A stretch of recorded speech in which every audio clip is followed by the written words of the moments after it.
Just as a reminder, this recording will be shared publicly in our YouTube channel. And by participating in this meeting, you are agreeing to uphold the OSCAL-Compass Code of Conduct. That Code of Conduct is available in our community repo for anyone who would like to take a look. I've shared the meeting notes in the chat. If anyone does not have access, well, it should be public, but if anyone's not finding the meeting notes, just let me know. I will link that again. If everyone could just take a moment to please add your name under today's date, under the attendance section. And if there are any topics that you would like to address today, please feel free to add them under the topics section now.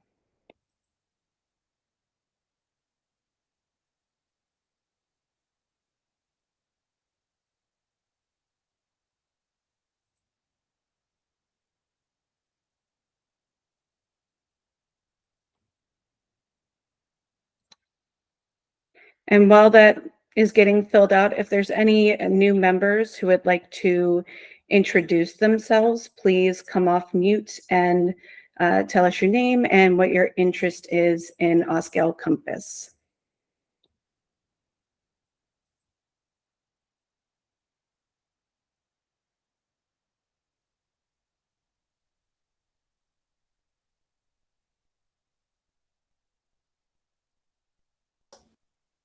Hi, I'll introduce myself, Paul Hirsch. I work for the GSA. I'm not here in an official capacity, but we are using Compliance Trestle for agile compliance, documentation tooling, looking to kind of close the loop through compliance automation. And yeah, that's our main interest. Yeah, thanks. Welcome, Paul. And I'll just pop in. I'm Cal Callahan. I work with Paul and Ryan Ahern at the GSA as well. We're looking to work with Compliance Trestle as well. Welcome, Cal. All right.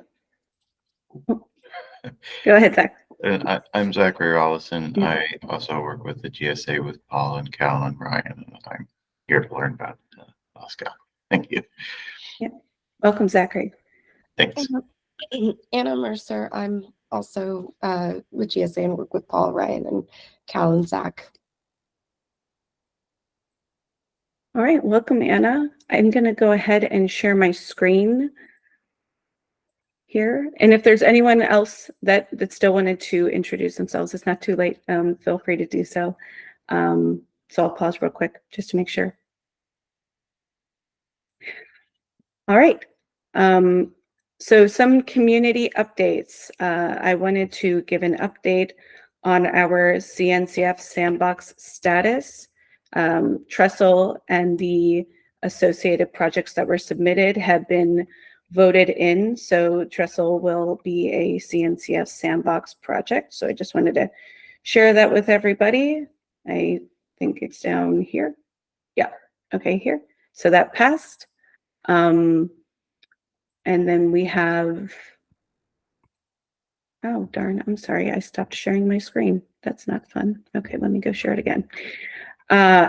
Another announcement I want to make is we are currently reviewing our governance and contributor roles in the community repo. I can link that issue here for anyone who's interested in taking a look. We are actively seeking feedback. So if you have any feedback on our governance, on the roles to possibly reduce friction or make anything more clear, just let us know. That link is also available in our Slack channel. And then we also have a new release of Compliance Trestle, and I'm going to let Alejandro talk about that for a minute. Sure thing. Thank you very much, Jen. Well, we are now in version 3.2.0. This one was a minor release after we made the major release of the OSCAL upgrade. You can now find in this new version a couple of bug fixes Jen, could you please link to the release notes real quick, just to give the heads up to people? Yeah, you will find certain minor fixes that would be about correcting Python versions that were old, and a handling that was needed during the generational SCAL part of it, and some other fixes related to tasks specifically. So you will find those fixed, as well as the addition of risk property support to the CSV to OSCAL CD task, which is kind of new as well.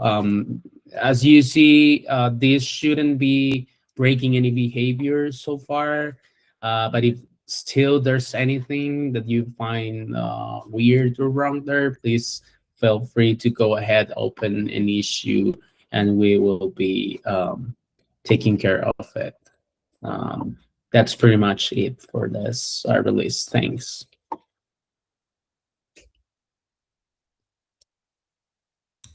Thank you, Alejandro. I'm going to go back to sharing the notes. I see we don't have topics today besides that, so I would just like to have an open floor and see if there's anything in particular the group would like to discuss today.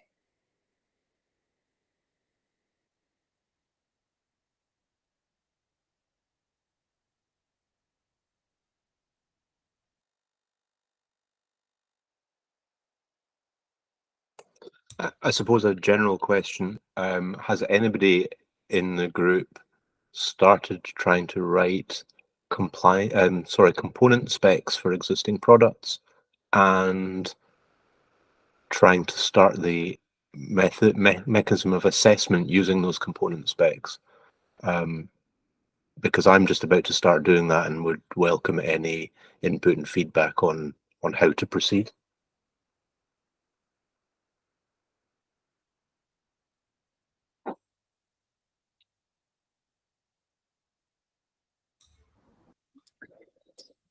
Go ahead, Ryan. Yeah, so I just got started on trying to write unit tests. I'm actually using an RSpec OSCAL formatter gem that, if anyone in the OSCAL Gitter has been following along, I think Robert Sherwood just released it.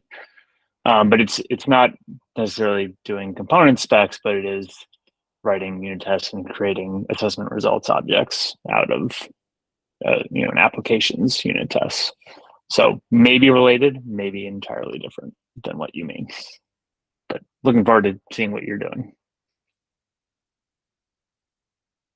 Yeah, that's not something I'd thought about trying to do, but I was assuming I would need to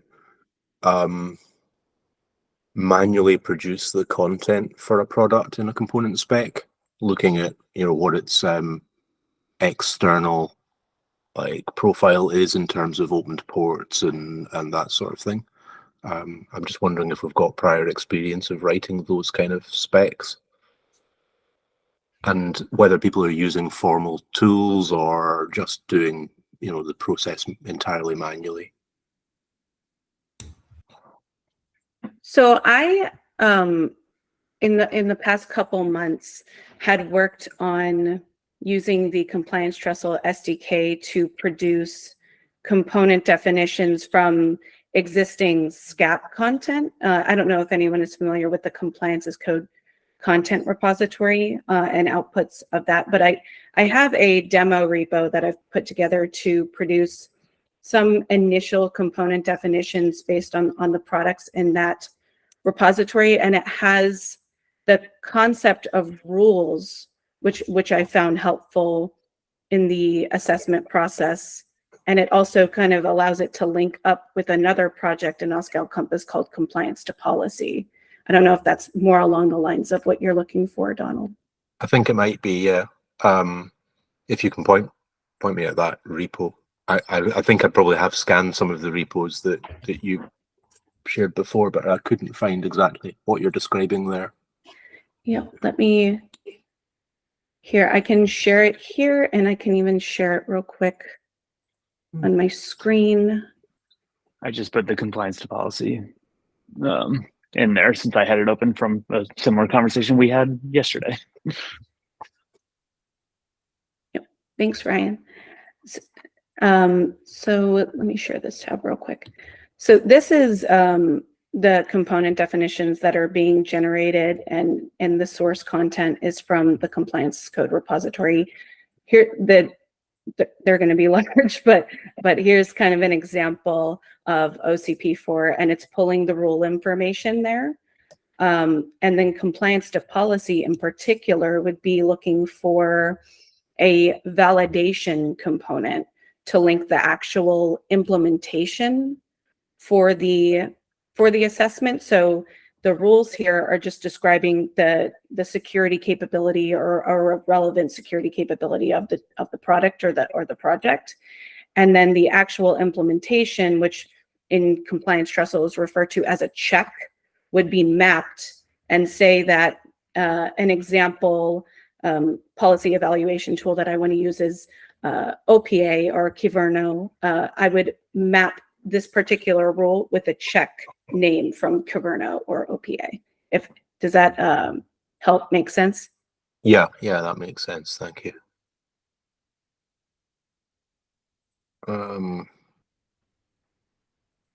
Yeah, we just need to compare this to what the original, because you're saying this, what you're sharing on screen right now is generated from the SCAP rules that are in compliances code. Is that right? Did I get that right? Right. It still does follow the methodology. That it should look the same as if I were using compliance or compliance Trestle tools to do it. And I think what's available there is using a CSV.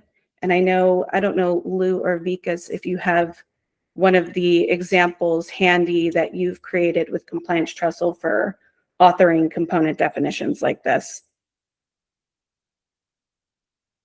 Yeah, I may not be able to scramble quickly, but let me take a look around, and if I find it, I'll post here. Thank you.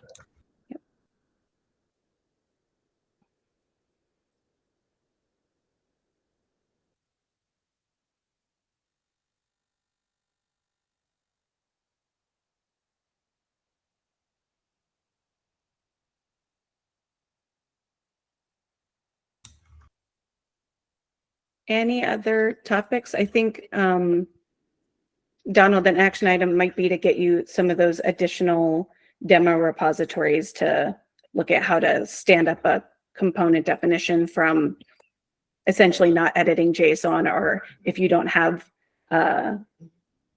rules pre-existing like I did in that demo.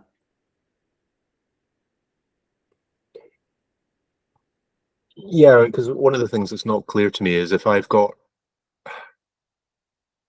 a whole lot of a catalog of controls, how I then map controls to component definitions when I'm doing my assessment. That's the area I've not really dug into in OSCAL yet, and I'm not sure how that's, what level of detail the component definitions need to go to in order to be able to be assessed against a set of controls.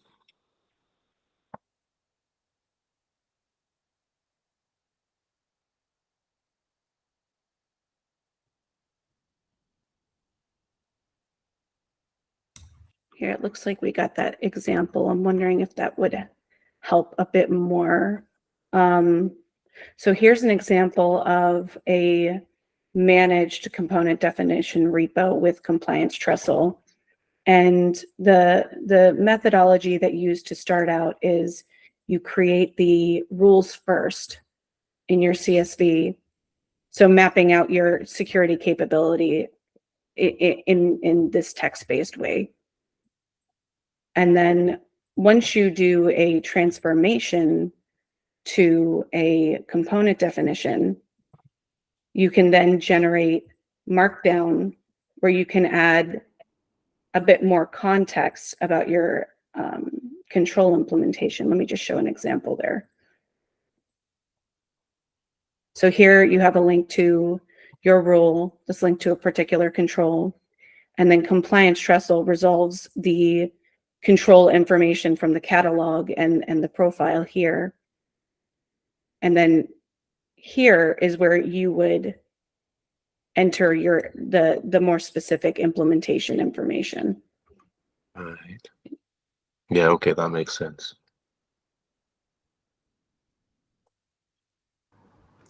So this is auto-generated from the CSV file. The source for this mapping is the CSV file and not the Markdown file. So you need to capture the specific rules for the product in the CSV file and map it to the controls in the profile. And when you convert that CSV to OSCAL format and Markdown format, this would automatically be generated.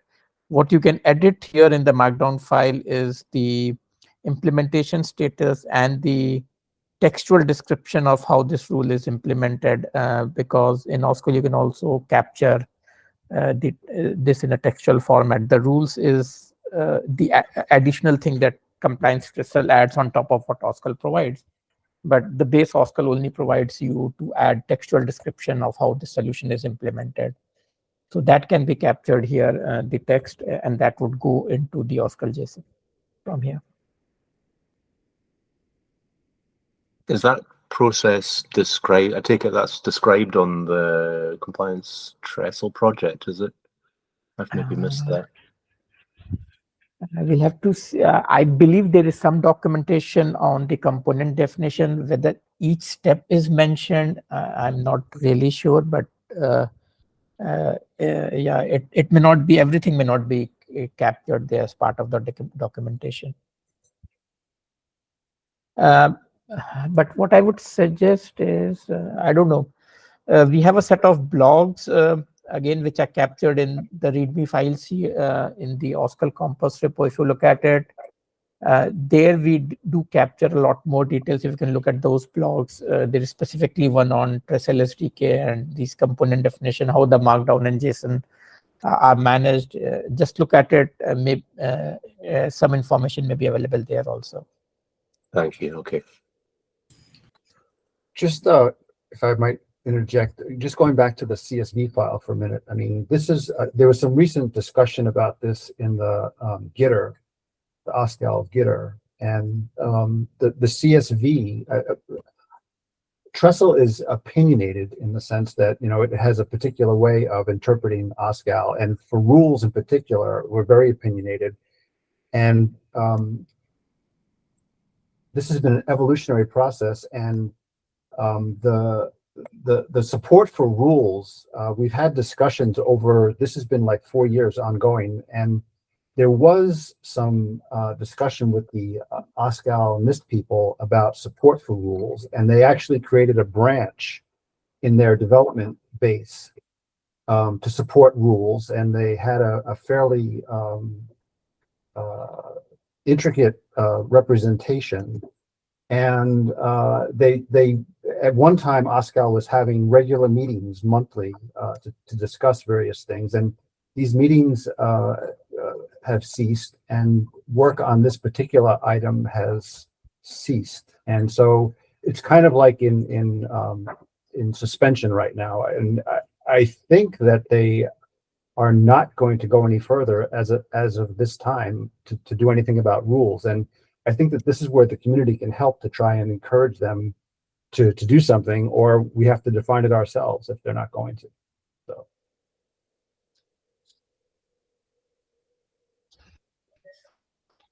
Yeah, I've heard in other contexts conversations about selecting or trying to choose an appropriate rules evaluation language. I don't know, has there been any thoughts around that? Are there any contenders? I think that that's yet another twist. You know, I mean, there's the representation of, you know, how to execute, you know, rules or what the language is, but just the representation of, you know, what are the names of the rules and what is the relationships to checks and so forth. Just capturing the relationships is something that we think is useful and many think is useful, and the support is is not there formally. I mean, we found a way around that, again, using opinionated trust by encapsulating these things in properties, but it's not a first-class way of representing these things, right? It's kind of a backdoor approach. We're legitimate OSCAL, where we, it's legal OSCAL, but it's not really a first-class way of doing it. It's kind of shoehorning it in, if you will. It works, but it's not beautiful. Yeah, and I've been using props for things as well, and I can imagine that you could end up with OSCAL content that is very props heavy if everybody took the same approach and not transferable to others. I mean, unless everybody adopts the same way of doing business, it's going to be unique to you, and nobody else is going to know what your props mean. So yeah.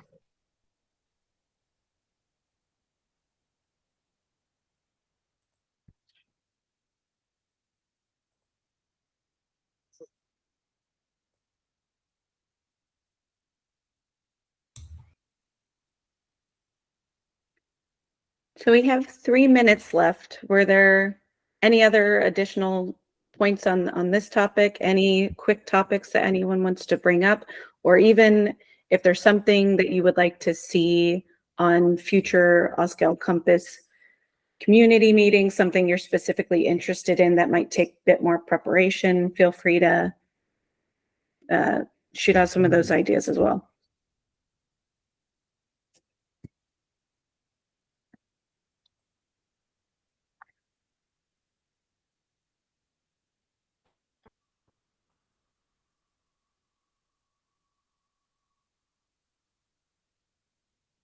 All right, if there are no other topics, I think we can end a couple minutes early. I really appreciate everyone taking the time to come to the meeting, and I hope you have a great rest of your day, afternoon, or evening. Thank you. You. Thank you.